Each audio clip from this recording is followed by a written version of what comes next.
Paz do Senhor, pessoal, sejam bem-vindos a mais uma aula de teologia do curso básico da FAESP. E hoje a aula é de pneumatologia, ou seja, a doutrina do Espírito Santo, né? O nome pneuma vem do grego ar, vento, fôlego, que é como a Bíblia descreve o Espírito Santo. Ele é o agente da vida. Ele é como o vento, é comparado ao vento, o fôlego de vida. A Bíblia diz que quando Deus criou Adão, soprou nas suas narinas o fôlego de vida, ou seja, o espírito. Então, pneumatologia é a doutrina do espírito. E no caso, esse texto é usado, esse nome é usado para designar a doutrina do Espírito Santo. E é isso que nós vamos encerrar nesta aula, fazendo um resumo de todo o nosso livro, de tudo que nós já estudamos até aqui. O primeiro capítulo da nossa aula, da nossa matéria, doutrina do Espírito Santo, tratava da pessoalidade do Espírito Santo, né? Ou seja, o Espírito Santo é uma pessoa. E o que caracteriza, o que designa uma pessoa é a capacidade de pensar, de agir, de ter sentimentos. O Espírito Santo age, pensa, tem ciúmes, tem zelo, se ira. O Espírito Santo se alegra, se entristece. Ele conversa. A Bíblia diz que no livro de Atos que o Espírito Santo falou aos apóstolos. Pareceu bem ao Espírito Santo, diz o texto. Então o Espírito Santo apareceu de noite num sonho a Paulo, pedindo para que ele passasse a Macedônia e os ajudasse. O Espírito Santo impediu os apóstolos de ir para um determinado lugar. Então o Espírito Santo interagiu, ele teve um relacionamento com os homens. Então essa pessoalidade do Espírito Santo é com que faz que a gente lembre que o Espírito Santo não é uma força, não é uma energia, não é um arrepio, né, como alguns dizem. O Espírito Santo é sim uma pessoa. E, portanto, algumas características desse relacionamento pessoal. O Espírito Santo é aquilo que nós já falamos, né? E vamos também ver algumas no nosso livro aqui, algumas verdades a respeito disso. Na página de número 21, o Espírito Santo é uma pessoa e não uma força vaga. Portanto, ele é alguém com quem podemos ter um relacionamento pessoal. Então, o Espírito Santo, podemos nos relacionar com ele, conversar, falar com o Espírito Santo.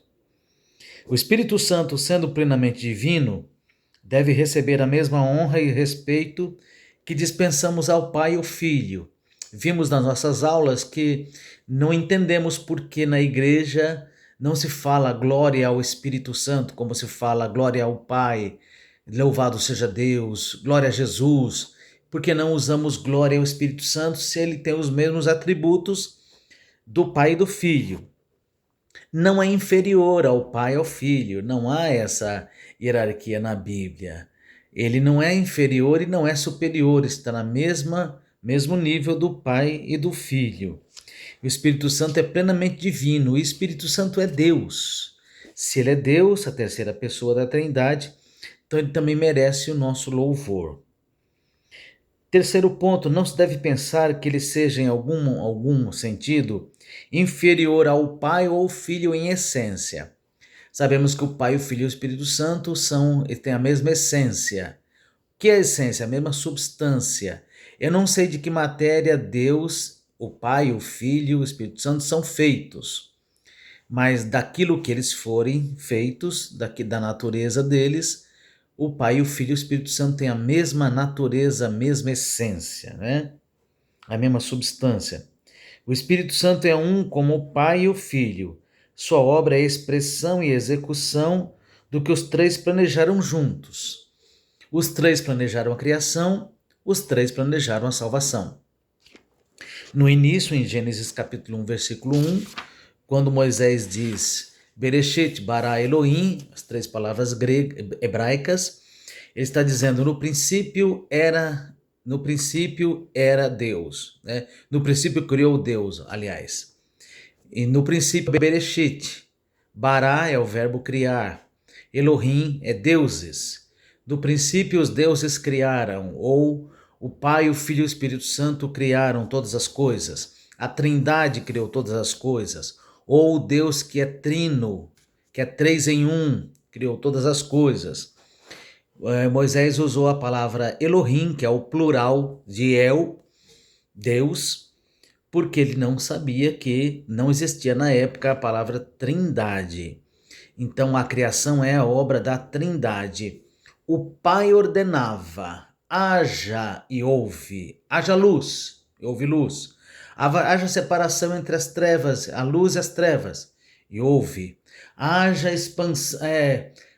Tudo que Deus criou pela sua palavra, ordenando haja, logo surgiu do nada. Então Deus criou do que não é as coisas que são. Então essa ordem de Deus é a palavra de Deus. A palavra de Deus é Cristo. Então Deus criava, Jesus executava a criação e o Espírito Santo dava vida. Porque o Espírito Santo parava sobre a face das águas. Fazendo o quê? Dando vida, dando harmonia. O Espírito Santo é o agente da vida. Foi ele que ressuscitou Jesus dos mortos. Foi ele que gerou Jesus no ventre de Maria. Portanto, a vida, o Espírito Santo é a vida. É o fôlego de vida. Então, o Espírito Santo deu vida. Veja lá no capítulo 1 que as primeiras formas de vida na terra foram formadas na água, porque o Espírito Santo de Deus pairava sobre a face das águas. Muito bem, então a obra da Trindade, da criação é a obra da Trindade, a obra da salvação também é a obra da Trindade. Deus planejou a salvação, Jesus Cristo executou e o Espírito Santo aperfeiçoa a salvação. Ele realiza a salvação no homem, a santificação. Outro ponto, Deus não está distante por meio da operação do Espírito, ele de fato torna-se o Emanuel, o Deus conosco. Muito importantes esses pontos aqui, falando da personalidade ou a pessoalidade do Espírito Santo. O Espírito Santo é uma pessoa. Ele tem atributos como inteligência, alegria, né, tristeza. Ele também executa atividades que uma pessoa executa. Ele investiga, conhece as profundezas de Deus. Ele fala, ele intercede, ele ensina, ele guia e conduz. Ele chama homens e os comissiona. Ele vocaciona o homem. Então, a obra do Espírito Santo. E o Espírito Santo também, ele é suscetível ao tratamento pessoal. Como assim? Podemos nos rebelar contra o Espírito Santo, entristecê-lo. Pode-se mentir ao Espírito Santo, como foi o caso de Ananias e Safira. Pode-se blasfemar contra o Espírito Santo, quando Jesus falou que o único pecado sem perdão é o pecado contra o Espírito Santo. E a Bíblia também traz alguns nomes, né, pelos quais o Espírito Santo ele é conhecido, ele é chamado de Deus, Espírito do Senhor, Espírito Eterno, Espírito de Cristo. Todos esses títulos são relacionados ao Espírito Santo. E a Bíblia também fala de símbolos. O fogo é um símbolo do Espírito Santo, o vento, o selo, a pomba, né? Porque a pomba simboliza a paz. Selo não é aquele selo que a gente molhava e colocava na carta, não. Selo é um sinal que os reis tinham um anel no dedo e eles amassavam no papel para dar autenticidade àquele documento. Era o selo do rei, o selo real. Então é esse selo. O selo é a marca do Espírito Santo, marca de Deus em nós, é a presença do Espírito Santo na nossa vida. Esses são os pontos mais importantes do primeiro capítulo, a pessoalidade do Espírito Santo. Outra coisa importante a dizer é que muita gente acha que após o arrebatamento o Espírito Santo será tirado da terra. Não, não é isso. Ele não será tirado porque não há salvação sem a obra do Espírito Santo. Além disso, como é que se pode pensar num ser que é onipresente e não estar em algum lugar. Com certeza ele estará na terra durante a tribulação, salvando os homens ainda. Muito bem. O segundo capítulo do nosso livro é a divindade do Espírito Santo, ou seja, ele é Deus, ele tem os mesmos atributos do Pai. Por exemplo, aqui no nosso livro, ele é eterno como Deus, onipresente, está em todos os lugares, onipotente, ele tem todo o poder que Deus tem e o Filho tem, e ele também tem. Onisciente, ele conhece todas as coisas. O Espírito Santo também é amor, porque o fruto do Espírito Santo é o amor, verdade. O Espírito Santo também é o agente da santificação. Outro atributo dele é santidade.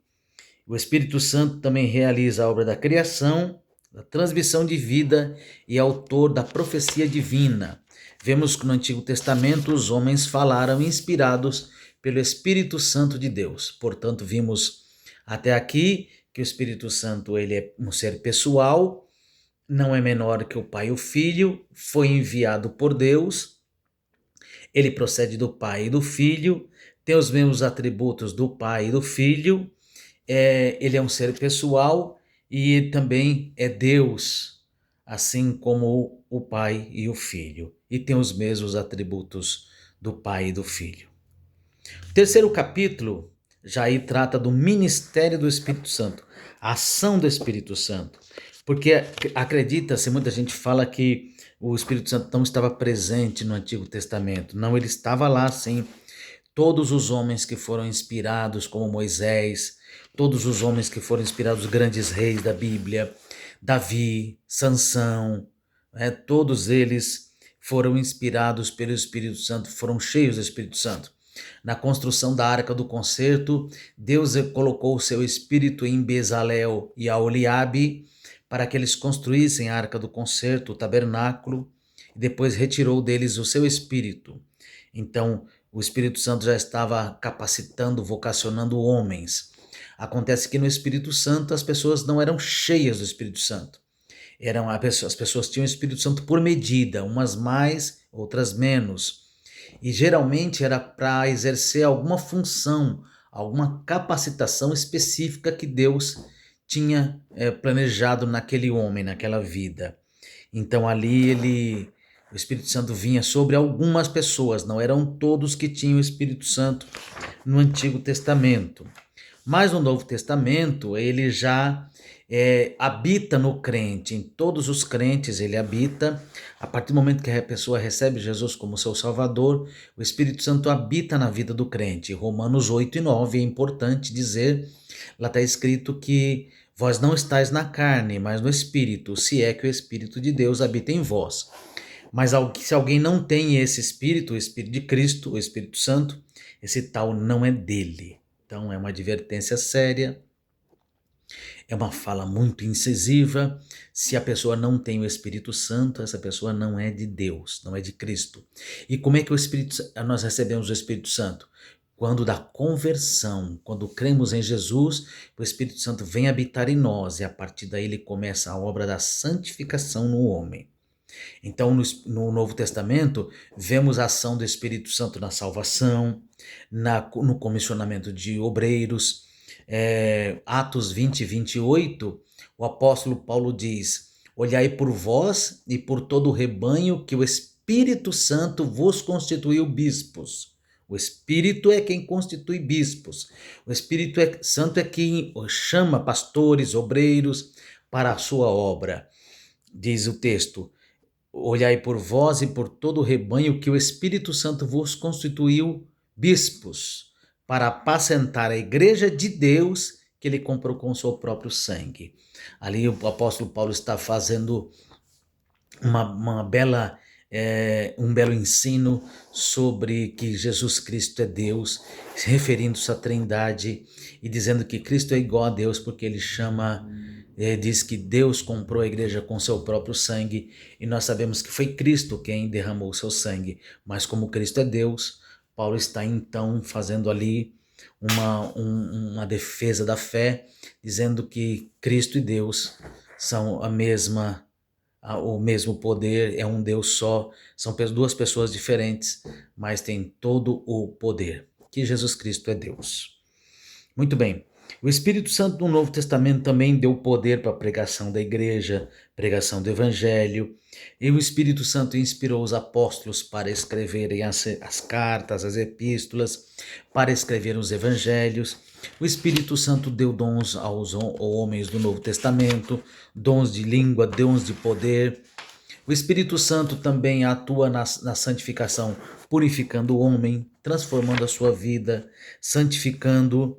E o Espírito Santo também atua na igreja, né? Orientando, guiando, inspirando, falando, corrigindo, direcionando, levantando obreiros para a sua obra. Grande é a obra do Espírito Santo. Também em relação ao universo material, o Espírito Santo estava presente na criação. O Espírito Santo também toma parte importante na preservação, né, da criação de Deus, e ele tem também participação no final dos tempos, quando inspirará também homens para a pregação do Evangelho durante a tribulação. Então, quando o homem não conhece a Deus, o Espírito Santo também convence o homem do pecado, da justiça e do juízo. Ele atua para a salvação, ele dá graça ao homem. Quando o homem ouve a pregação do Evangelho, é o Espírito Santo quem produz fé no seu coração. É o Espírito Santo quem capacita ele para poder crer e assim aceitar a salvação ou também rejeitar. O Espírito Santo dá a ele graça. A graça é como se fosse um elevador que eleva o homem à condição de aceitar ou rejeitar a salvação. Então, por isso que Jesus Cristo diz que o único pecado contra o Espírito não será perdoado é o pecado contra o Espírito Santo, porque rejeitar a salvação é rejeitar a graça do Espírito Santo. Então, esta é a obra do Espírito Santo. Com relação aos crentes, ele regenera os crentes, ele sela, ele proporciona segurança, ele fortalece, ele liberta, ele guia, ele produz o fruto no homem, o fruto do Espírito Santo. E com relação a Jesus Cristo, o Espírito Santo impeliu Jesus Cristo ao deserto, levou para ser tentado, ele foi gerado pelo Espírito Santo, ungido pelo Espírito Santo, foi guiado pelo Espírito Santo, foi cheio do Espírito Santo, ele realizou o seu ministério pelo poder do Espírito Santo e ofereceu-se em sacrifício pelo Espírito Santo. E após a morte foi ressuscitado pelo poder do Espírito Santo. Com relação às Escrituras, ele inspirou, ele foi seu autor, ele é o seu intérprete, porque hoje em dia não há mais revelação. A revelação está em nossas mãos, que é a Bíblia Sagrada. A obra do Espírito Santo é a obra de iluminação. Ele ilumina os crentes para entender a palavra de Deus.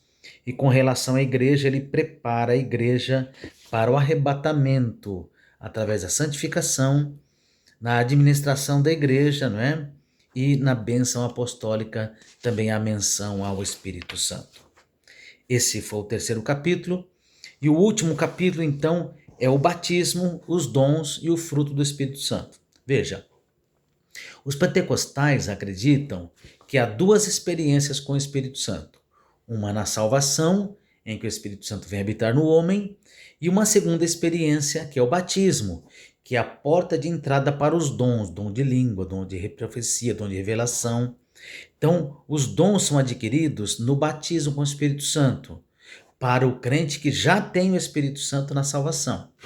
É assim que creem os pentecostais. Já os históricos, como os nossos irmãos presbiterianos, batistas, acreditam que é uma experiência única, só, que o batismo com o Espírito Santo é quando o homem está mergulhado no Espírito Santo. Quando ele recebeu a Jesus, o Espírito Santo veio habitar nele, ele já foi batizado então com o Espírito Santo. Então essa é a diferença entre pentecostais e reformados. Mas o Espírito Santo é quem distribui aos homens os dons, né? Dons do Espírito Santo. Dom é aquilo que você tem que receber do Espírito Santo como capacitação, como revestimento. Fruto já é o contrário, o fruto já revela a sua conversão. Pode-se alguém ter dons e não ser salvo, porque Deus usa quem Ele quer. Aliás, vai aqui uma recomendação para que na hora da profecia você não julgue a vida do profeta, mas julgue a profecia segundo a Bíblia. Porque não posso julgar o profeta, mas ele está desconcertado, eu conheço esse camarada aí. Mas Deus usa qualquer um, quem Ele quiser. É apenas um instrumento nas mãos de Deus. Jesus usou uma jumenta, né? Então pode usar qualquer um. Então, através do batismo com o Espírito Santo, o homem pode receber dons. E esses dons estão classificados como dons de sabedoria, né?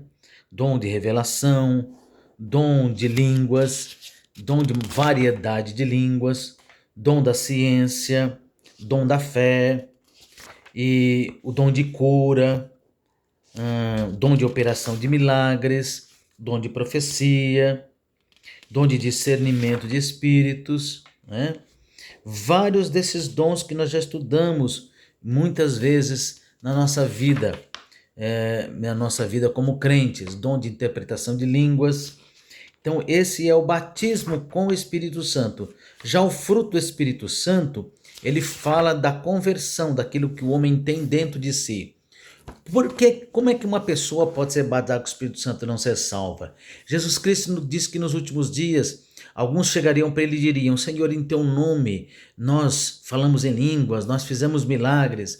E Jesus dirá a esses: afastai-vos de mim, não vos conheço, vós que praticais a iniquidade. Por quê? Porque os dons são revestimentos, são ferramentas que o Espírito Santo distribui para o homem para realizar a sua obra. Mas o dom é de Deus, não é do homem. O homem é apenas um instrumento. Já o fruto do Espírito Santo é do homem, pertence a ele, porque revela a sua conversão, o seu caráter, o íntimo do homem. Então é muito importante que o homem que é usado pelo Espírito Santo, usado por Deus em dons, ele também desenvolva o fruto do Espírito Santo. E todos esses dons e frutos com a ajuda, com a inspiração do Espírito Santo, com a direção e a distribuição de acordo com a vontade do Espírito Santo no homem. Então o homem pode ter todos os dons e mesmo assim não ser convertido, porque dom, o homem é usado pelo Espírito Santo, usado por Deus, mas ser usado por Deus não significa que Deus está provando a sua conduta. A sua conduta ela é aprovada de acordo com o fruto que ela exerce, o fruto que ela gera, que ela mostra, fruto digno de arrependimento. Então o apóstolo Paulo diz que nós temos que ter os dons e o fruto do Espírito Santo para sermos crentes aprovados.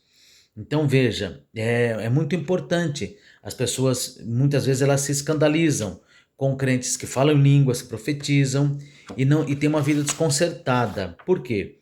Porque o dom ele pertence a Deus e ele pode perder esse dom. Com o tempo, Deus pode tirar dele esse dom, quando ele entristece o Espírito Santo de Deus. Então, mesmo assim, ele vai ser usado por um determinado tempo, porque os dons pertencem a Deus, não são do homem. Dons são presentes de Deus para o homem. Já o fruto do Espírito Santo não. O fruto do Espírito é aquilo que revela o que vai no interior do homem, o caráter, a sua conversão, o amor, gozo, paz, benignidade, longanimidade, mansidão, domínio próprio. Todos esses dons, esses aspectos do fruto do Espírito Santo revelam o caráter, a conversão de um homem. Diferente dos dons que revelam o poder de Deus na sua vida. E o fruto revela a conversão na sua vida e não o poder de Deus. Portanto, é necessário que nós tenhamos muito cuidado com esses tipos de ensino sobre dons do Espírito Santo. Muito bem, e nós encerramos aqui então esse resumo sobre essa matéria, pneumatologia, esperando que você tenha aprendido, que você tenha gostado dessa matéria, e nós vamos em seguida enviar um questionário para fazermos uma avaliação. Deus te abençoe. Muito obrigado nesta noite.